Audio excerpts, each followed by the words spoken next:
Right, well, for the second time I'll introduce Dr. Justin Ratnasingham, one of my colleagues from Liverpool Heart and Chest Hospital, and he's now going to talk on cerebral and spinal monitoring in aortic surgery. Thank you, Mike. Right, so start off going through the brain and the monitoring that's needed for brain protection. As we know, when we're doing arch surgery, we have to interrupt the normal blood supply to the brain. And as we've just heard, there are three main methods to manage this situation. We've got the deep hypothermic circulatory arrest, and that can be augmented by selective antegrade perfusion or retrograde. So hypothermic arrest, it relies on the fact that cerebral metabolism decreases by about 7% with every degree below 37 degrees. However, patients vary quite vastly, and even at 15 degrees Celsius, the brain activity has been shown to be about 17% of baseline. The advantage of it, as we've just heard, is that you get a dry, motionless operative field, you get reduced clamping and manipulation of the aorta, and hopefully reduced risk of cerebral embolism. It's also more simple in terms of perfusion. The landmark paper from Svensson, which showed about 616 patients and had a stroke rate of 7%, was published in 1993, and that had a median time of 31 minutes of circulatory arrest. The disadvantage of circulatory arrest is that we have to prolong time to cool and warm, and then that brings with it risks of multi-organ dysfunction, clotting abnormalities, and reperfusion injury. Circulatory arrest times greater than 45 and 60 minutes have been shown to be independent predictors of stroke and early mortality. And studies by Reich et al. And Sakamoto et al. Have shown that a duration greater than 25 minutes is associated with an increased risk of transient neurological, memory, and fine motor deficits. So it would seem that circulatory arrest alone is probably the best thing to do when in simple repairs that are likely to take less than 30 minutes. Selective antegrade perfusion is now becoming much more common. It's done via the innominate or the left or the left common carotid artery. And a prospective study in 2002 showed that it prolonged the kind of safe time, and circulatory arrest times of up to 90 minutes have been done safely. The advantage of it is that the hypothermia can be done at a more moderate temperature, and it gives independent control of both cerebral and systemic circulations. This is from a paper by Harrington and from the Birmingham group, just showing the picture of the antegrade perfusion. So in terms of retrograde, this was first done as an emergency measure in 1980 for cerebral embolism. And since in the 80s, it was started again in 86 and then used more from an intermittent technique to a continuous technique. The principles are that in theory it provides uniform cooling to the brain and flushes out any atheromatous or gaseous debris. So in terms of monitoring, we need to monitor the hemodynamics, we need to monitor the patient's temperature, we need to look at multi-channel EEG, and people can look at transcranial Doppler. Cerebral Oximetry is the other thing that we're going to talk about. So, as we've said earlier, the primary cause of most of the ischemia is due to emboli. However, hypoperfusion around that will make that worse. So cerebral perfusion pressure is equal to the mean arterial pressure minus the CVP, and these will need to be monitored. We normally have monitoring of both the radial artery and the femoral artery. The right radial artery can be used to monitor the antegrade cerebral perfusion, and CVP monitoring is important for retrograde cerebral protection. For the aortic cases, we normally have a bladder and a nasopharyngeal temperature. Stone et al. Has shown that nasopharyngeal temperature is a reasonable surrogate for brain temperature. During the cooling phases, the large gradients should be avoided, as it can induce cerebral vasoconstriction and impair blood's ability to lose oxygen. Grocott et al. Has shown that during the rewarming phase, the nasopharyngeal temperature underestimates the jugular venous temperature. And if this is not borne in mind, it's likely that you'll expose the brain to hypothermia. In a study by Gregor et al., they showed that slower rewarming rates with a gradient of 2 degrees between the perfusate and the nasopharyngeal temperature has been associated with better cognitive function afterwards. Transcranial Doppler is a technique that has been used in the past and is used in some centres. It's used mainly to monitor the middle cerebral artery and can be used to look for flow and for embolic load.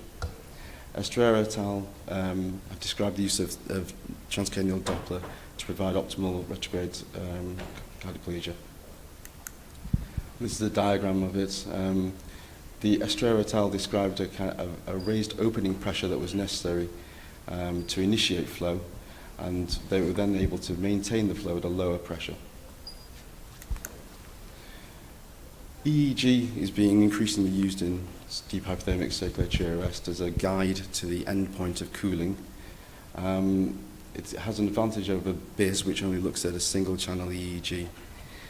However, at present, there's no objective evaluation for using EEG to guide cooling as opposed to time.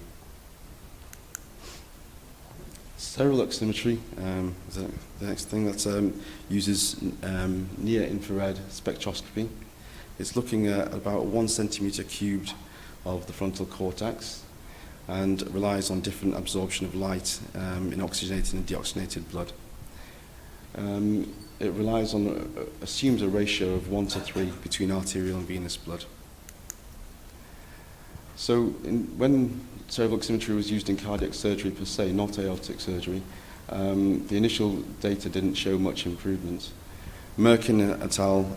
Developed a protocol which kept the cerebral saturations within 75% of baseline, and this showed an improvement in reduced organ dysfunction and reduced critical care stay. And from that, it was proposed that it may be a surrogate for overall organ perfusion. It has also been used to optimize individual blood pressure management during cardiopulmonary bypass. So Merkin et al. Developed a kind of algorithm, which is first of all to look at any cerebral desaturations. The head position should be checked, the cannulas should be adjusted, and then adjust various variables such as mean arterial pressure, saturations, hemoglobin, and avoid hypocapnia.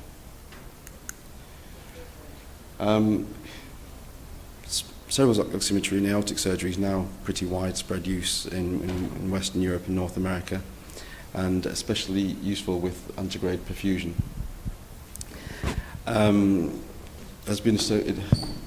Its combination with antegrade perfusion has been associated with a neurological rate of less than 5%. Bilateral perfusion allows a longer time without worsening neurological outcome.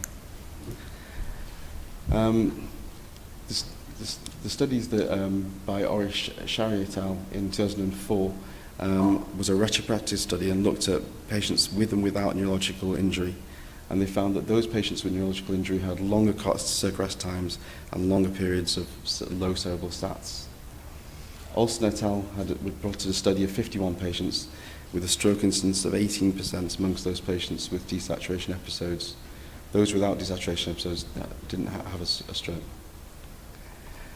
There's obviously a balance between manipulations of the arch, which can actually cause embolic loads, and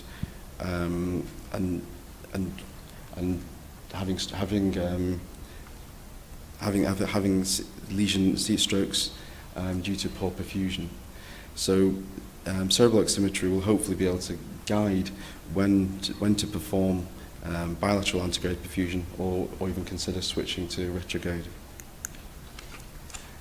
So this is a typical picture of cerebral saturations during a case that's where a patient had deep hypothermic circulatory arrest, and you can see the period at DHCA where their cerebral stat starts to take a dip, and they drop down to about 50 before full bypass is reinstated. So moving to spinal cord monitoring. The ischemia here results in paralysis or paraparesis, and it's obviously a devastating complication that still occurs in some frequency. The major large-scale reports still show a significant incidence of neurological deficit. The vascular supply to the spinal cord is mainly by the anterior and posterior spinal arteries. And these are also supported by a collateral arterial network. This is a principle that's been put forward by Grip et al. And really summarizes a network of small arteries that take inputs from the segmental vessels, subclavian arteries, and the hypogastric arteries. They have been shown that they can compensate when one source of this network is decreased. So this is a porcine cast from Grip's sub-study group, showing the anterior spinal artery segments and then the branches that go off to supply the interspinal arteries. So when this collateral network is damaged, Grip has shown that the response happens within 24 hours, but it does take for about 5 days before the structural remodeling is complete. And it's during this period that the spinal cord is especially vulnerable. And so the diagram on the left shows epidural arteries which are dilated, and the diagram on the right shows anterior spinal artery that's also dilated. Again, this is from the Grip's study. So following these thoracic and thoracoabdominal surgeries, perfusion of the spinal cord is impaired. Clamping of the aorta itself raises the CSF pressure and reduces distal aortic pressure. And these are the two things that are the determinants of spinal cord perfusion pressure. So during the intraoperative period and until the collateral network is adapted, the spinal cord perfusion must be optimized. So one of the measures that we do is by placing a spinal drain. This is put into the lumbar region. It's monitored constantly during the case and in the postoperative period, and normally aims to keep below 15. We drain a maximum of 20 mils per hour, as greater volumes than this can risk cerebral bleeding. It's important to have robust strategies for their care, and this is one of the protocols that we have in our institution, showing that if anything's not right, to focus on the parameters and to make sure this is a medical emergency. Lastly, motor evoked potentials. These involve a stimulation of the cerebral cortex, which can then essentially assess the spinal cord in the anaesthetized patients. The anaesthetic plan needs to be adapted to preserve the neural signals, and therefore a TIVA technique is ideal, and it's best to minimize muscle relaxants and volatile anaesthetic agents. McGarvey et al. Has reported that intraoperative detection of spinal cord ischemia has a high correlation with paraplegia and poor perioperative outcome. This is a picture of the MEP screens that we tend to see. The upper red one is the control and is on the upper limbs, and the lower two are in the lower limbs. The fainter trace is the baseline, and as you can see, the current trace has gone blank, and this should be a trigger to perform a measure to improve that. So if it was intraoperatively, this may mean further surgery or implantation of intercostals, or postoperatively, this may mean optimization of the hemodynamics. Obviously, once the patient's awake, they need serial neurological examination and optimization. So this is also, our protocol is taken from Estrella et al.'s paper, which focuses on optimizing the CSF pressure, the oxygen delivery, and the hemodynamics. Thank you.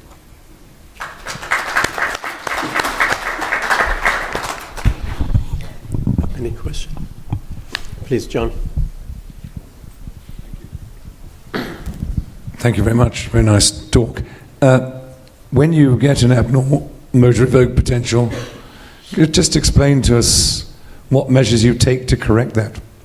How do you decide what to do? So we have someone electrophysiologist that's looking at that comes for these for the surgeries, and they'll be in theatre with us. And at any time that the signal starts to deteriorate, that'll be communicated to the surgical team and to us.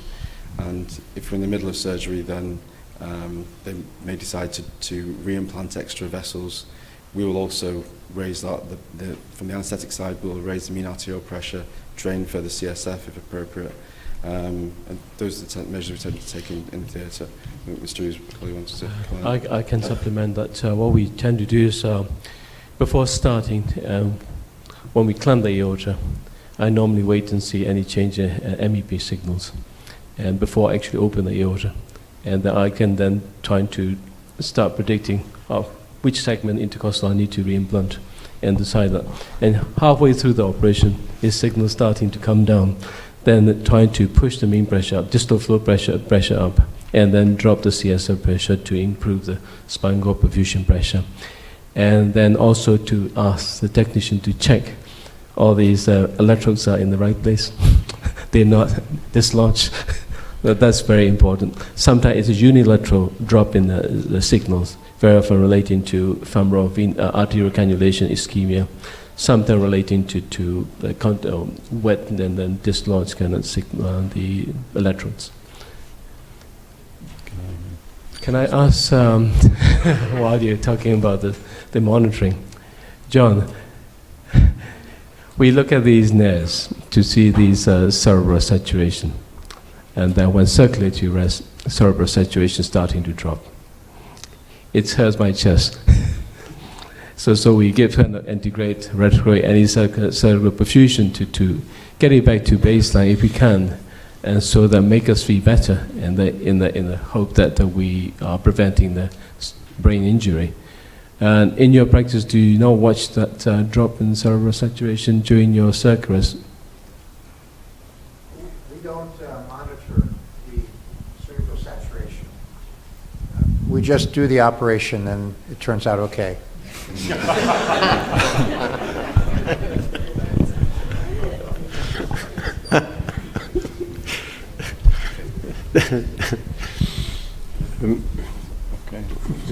Yes, I agree, John. We've seen already this with the video clip you showed.